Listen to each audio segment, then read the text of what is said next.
the one factor responsible for Ahmedabad, IHM Ahmedabad alumni to be at home anywhere in the world. On the occasion of Bakri Eid, I called up Mr. Rafique, the founder principal of IHM Ahmedabad. It's not that I need a reason to call him up, as I learned from him that teachers never retire. They don't even fade away. He told me Rajiv Kawasji, my alumni who had passed out some years later, after I had passed out, had called on him. Rajiv was now a teaching faculty at the GD Goenka Institute of Hotel Management in Delhi, a prestigious institute. Mr. Rafique asked him the reason for the success. He said, sir, scarcity. And I added, sir, we didn't have any my-bab in the industry when we were passing out, like Delhi, Bombay, yet we had to compete with him for the same things. They had their alumni already established in the industry. Mr. Rafique said, Neil, we had to be our own my-bab and our own dadas, and we've done that quite successfully. And he quoted the example of how we, the IHM Ahmedabad, with those scarce resources, conducted the first ever commercial New Year Eve in the history of IHMs in India. That was in 1985-1986. We generated 3 lakhs sponsorship from Godfrey Phillips and 1 lakh through ticket sales. And we gifted those 4 lakhs to the student body when passing out.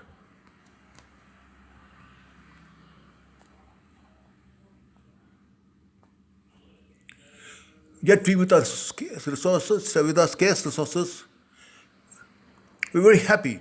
I couldn't help but smile as scarcity alone was the single factor responsible for our successes of the students who pass out from the old building, housing the IHMA, with no 1 acre campus, as in the case of Pusa, Bombay, each having their own campus with a boys and girls hostel. Pusa had 4 separate buildings for the dining hall, quarters for the staff depending upon their pay scale, with picturesque lawns and some space for sports. I found the Pusa staff and teachers yet complaining, wish we had the adjoining space allotted to ITI, which was allowed to us. We wish we had got that, which was allotted to us first. We declined it. A pity. In strict contrast, the old building in Ahmedabad was housed in the government boys' polytechnic compound with an area of just about 1/4 of an acre. Within that huge polytechnic compound, for most of the local boys who looked to the heavens, questioning God, why we are housed in the boys' polytechnic compound and not in the girls' polytechnic, just a few kilometers away, in the picturesque surroundings of the Gujarat University, opposite the physical research laboratory. And then we could maybe rejoice in the fact that a thing of beauty is a joy forever. But here we have to paraphrase it to say, a thing of beauty is a boy forever. But the fact that none of us asked for a bigger campus never surprises me. Even today, our carpet area on each floor of the building we were gifted was about 300 to about 400 square feet, 500 square feet, that's it, square feet. On the ground floor, Mr. Rafique had designed so well the layout.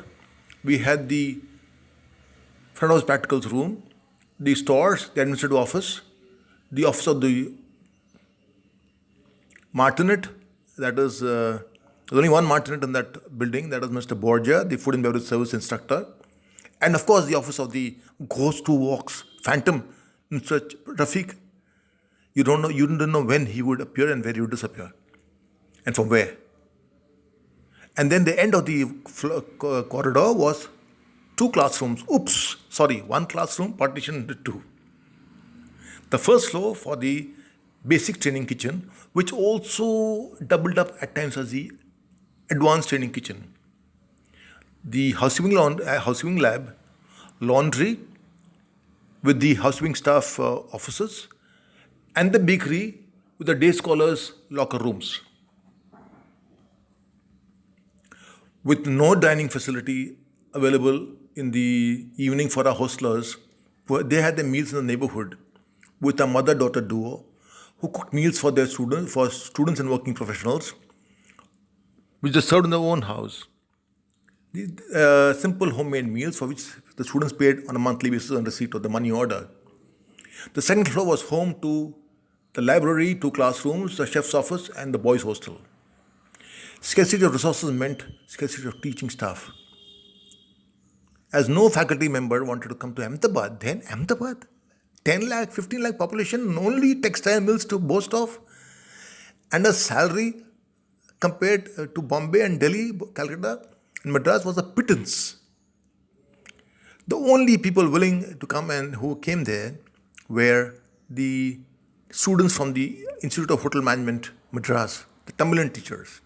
And it was a Hobson's choice Mr. Rafique had, and thank God he had that choice, the Hobson's choice.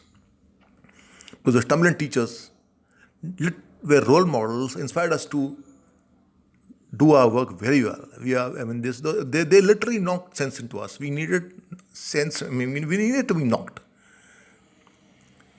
The scarcity meant the library and the teaching faculty. Scarcity brought out the best in Mr. Rafique as he engaged the services of the Alliance Française director to teach us French.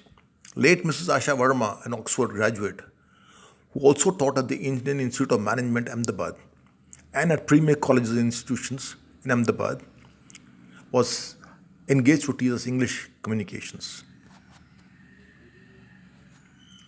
Scarcity meant that we had a scarcity of bench strength. Better put, no substitute teacher if the particular teacher failed to turn up or on leave. That's when Mr. Rafique, I think he looked up to that. He looked forward to that point so he could leave his files and his paperwork. He put on his teaching hat and sailed forth into the classroom. We benefited from that.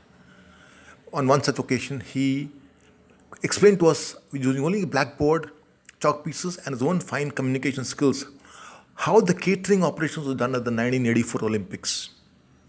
Scarcity of resources meant reference books were scarce, they were shared, the needy being assisted by those with the resources. Scarcity of resources meant there was no watertight compartment between the hostelites and the day scholars.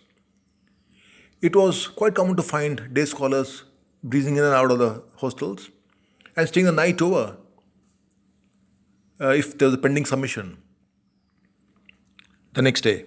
Like Mr. Late Chef Roy, our teaching faculty, one day, 6 months into the course, announced in the first year, I need your journals tomorrow morning, otherwise you are not going to attend my classes. So that night saw all the boys of the first year sitting in the hostel and using the classroom next door in small groups and doing their work and helping the other person. We learned how to collaborate. We learned to work in groups, small groups, which corporate India, unknowingly we learned that, but we learned. We learned to care and share.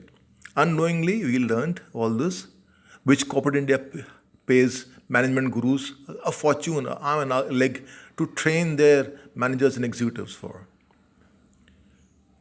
If a hostler was unwell, we took the day scholars, those who were close to that particular hostler, took him to their own home, got him attended by the family doctor, maybe housed him for a time if need be at their own home, or homemade meals were sent, got for him in the morning and the afternoon and evening.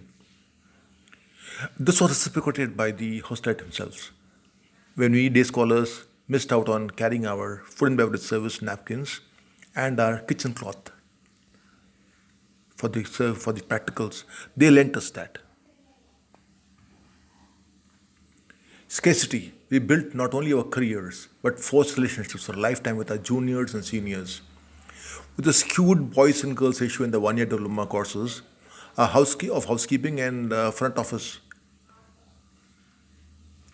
the 3-year diploma boys didn't have to look anywhere else for a date. With many a craft course and 3-year diploma, dating fructifying to marital relationships. There's no homogeneous group. There are only heterogeneous groups and relationships.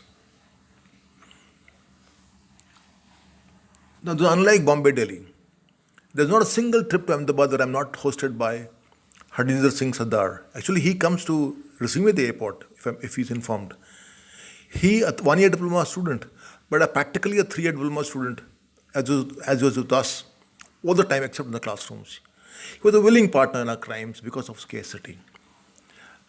When I joined PUSA as a teacher, I was over to discover the abundance of resources along with the size of the institute would leave the person spellbound.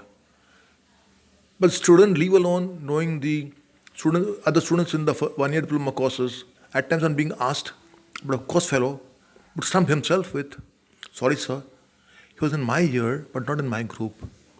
And here we are today as an alumni, thick as thieves because of scarcity.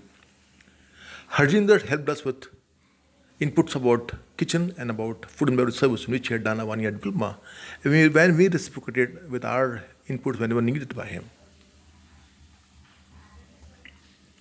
I realized how blessed I was to have my education with scarce resources. Here there was an abundance of resources at PUSA that may make the students, that may spoil the students. While I was happy with the small office allotted to me, it didn't matter if I optimized every inch of that space as Mr. Rafique did in that old building. I'm acknowledged as a teacher who pioneered teaching processes and systems using a flow chart by my student, Mr. Satir Singh, the Director Studies National Council for Hotel Management. Scarce resources had taught me to simplify things, embrace the twist to enjoy the turn. Thank you.